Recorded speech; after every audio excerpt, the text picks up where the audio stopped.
அடுத்து கன்னி ராசி சார். கன்னியாராசிக்காரர்கள் கீழ் திருப்பதி கோவிந்தராஜ பெருமாள், அலமேலு தாயார், திருப்பதி பெருமாளை பிடிச்சிக்கணும். கோவிந்த நாமாவளியை சொன்னோம். கோவிந்தா கோவிந்தா டெய்லி சொன்னாவே போதும்.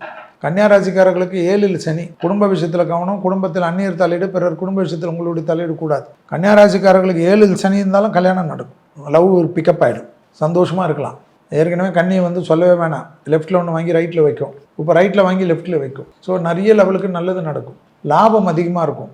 அசையாமசைய பொருள் சேர்க்கை ஏற்படும். குடும்பத்தில் அனுகூலம் ஏற்படும். பூர்வீகத்தில் சந்தோஷம் ஏற்படும். கண்டிப்பாக பெரிய பொறுப்புகளுக்கு வருவார்கள். கௌரவம் ஏற்படும். கன்னியுடைய இன்டெலிஜென்ஸை எல்லாரும் ஊரடியே பேசக்கூடிய காலகட்டம். கன்னி திடீர்னு தைரியமான முடிவுகள் எடுக்கும். வார்த்தைக்கு மதிப்பு மரியாதையும் ஏற்படும். தைரியம் ஏற்படுவது. கன்னிக்கு ஒன்னே கத்திக்கினே கிடக்கும். வெளியில் இருக்கிற டென்ஷன்லாம் வீட்டுக்குள்ளே காட்டும். வீட்டுக்குள்ளே ரூமுக்குள்ளேயே அடைஞ்சு கிடக்கும். பாட்டு கேட்டுக்கினே இருக்கும். அதெல்லாம் மாறிடும்.